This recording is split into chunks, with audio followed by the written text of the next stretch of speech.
भारतीय जनता पक्षानं या ढोंगी प्रवृत्तीतून बाहेर पडलं पाहिजे. राष्ट्र संकटात आहे. तुम्हाला निवडणूक संपल्यावर कळलं का? पश्चिम बंगालची राष्ट्रावर संकट आहे, महागाई वाढेल, गरिबी वाढेल, हे तुम्हाला निवडणुकांचे निकाल लागल्यावर किंवा निवडणुकांचा प्रचार संपल्यावर समजलं.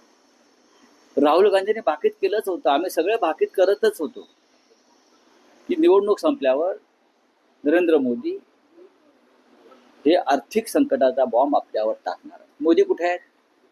मोदी 7 युरोपियन राष्ट्रांच्या दौऱ्यावर आहेत. आम्हाला म्हणतात परदेशात जाऊ नका, आणि स्वतः ते परदेशात आहेत. त्यांच्या मंत्र्यांचे दौरे सुरूच राहते.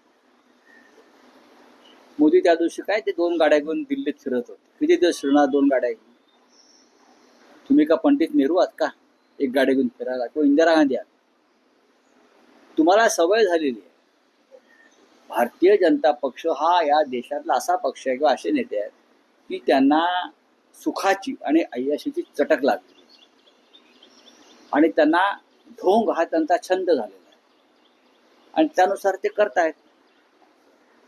या महाराष्ट्राच्या आणि देशाच्या आर्थिक नाड्या भारतीय जनता पक्षाच्या हातात आहे. त्याच्यामुळे पक्ष श्रीमंत आहे, जनता गरीब आहे. त्यांना गरिबीविषयी चिंता वाटते. ही चिंता कुठून व्यक्त केली मोदींनी? तर नेदरलँडमध्ये त्यांचं स्वागत केलं. मुलं नाचतायत, ढोल वाजवतायत वगैरे, संस्कृतीचं दर्शन घडताय. कुठे? नेदरलँडला. इथे आहे ना, इकडल्या देशाची संस्कृती किती रसातळाला चालली आहे ते पहा. नेदरलँडचं पाहायला त्यांचे प्रधानमंत्री, त्यांचं राष्ट्र समर्थ आहे. तिकडे जाऊन काय नाचगाणी करताय? इथे या. तुमची गरज आहे देशामध्ये.